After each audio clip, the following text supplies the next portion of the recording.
Museful creations come and see, crafted with joy soulfully. These all started as Dollar Tree Puffy stickers, and with alcohol inks, they turned into Christmas embellishments just like this. I'm using oldie but goodie Adirondack alcohol inks. These are older colors, but use what you have in your stash. Some embellishments of choice. Of course, the Crafter's Square Puffy stickers, your screw punch. It's an oldie but goodie. Your felt pieces with the alcohol ink applicator. I'm using this time around some micro, tiny, if you will, eyelets, and I'll have those listed down below if you're interested, and of course a few other tools that will come in super handy. If you don't have a Ranger's non-stick craft mat, you can grab these toaster bags at your local supermarket. They're non-stick, and it will also come in handy to protect your surface.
Next, I want to show you how I will use the screw punch to attach to the bottom of this puffy sticker.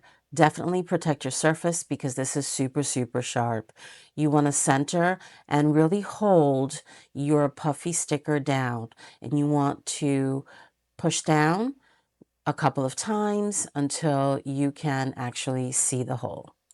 You can clip these to junk journal covers, add to tags, add to gift bags, even make earrings or bracelets.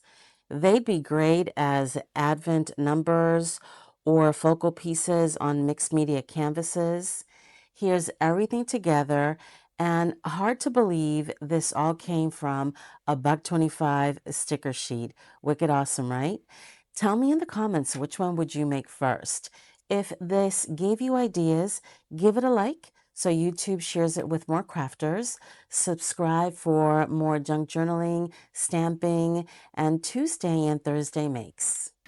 Like, subscribe, then share the vibe. Keep it crafty.